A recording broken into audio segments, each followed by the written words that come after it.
Alam niyo mga kapatid, ang pagkakaiba-iba ng New Year, gaya ng Chinese New Year, yung New Year ng mga Jews, yung New Year ng mga Hindus, yung New Year ng iba't ibang mga bansa, ang malaking influensya nito ay ang religious belief. Halimbawa, sa mga Romano, yung ating tinatawag na Roman calendar, ngayon, influensyado yan ng mga Romano, especially nung pagan Rome. Yun namang kalendaryong Israel, yan naman ay kalendaryo ng mga Jewish people.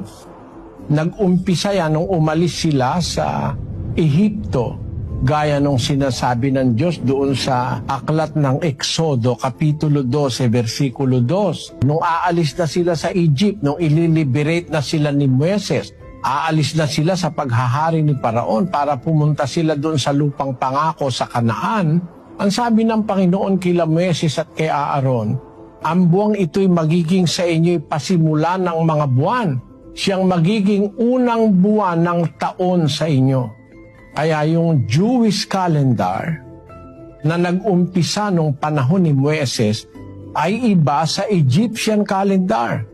Bakit? Matatandaang ang Egyptian calendar ay nauna dahil ang mga Israelita namaya na sila sa Ehipto ng 430 years bago nag-umpisa yung Jewish calendar. Basahin natin ang 12 ng Exodo. Ang pakikipamayan nga ng mga anak ni Israel na ipinakipamayan nila sa Ehipto ay 430 taon.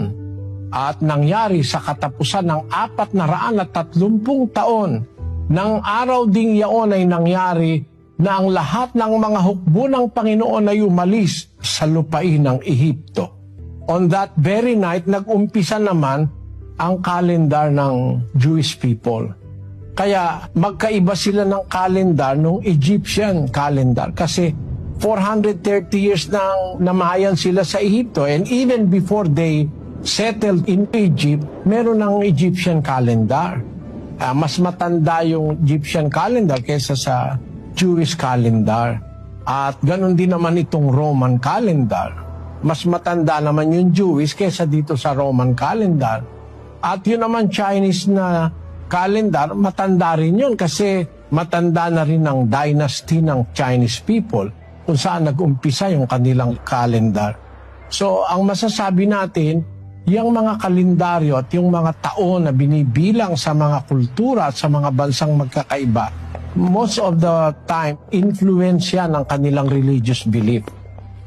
Ayan po ang masasabi natin tungkol.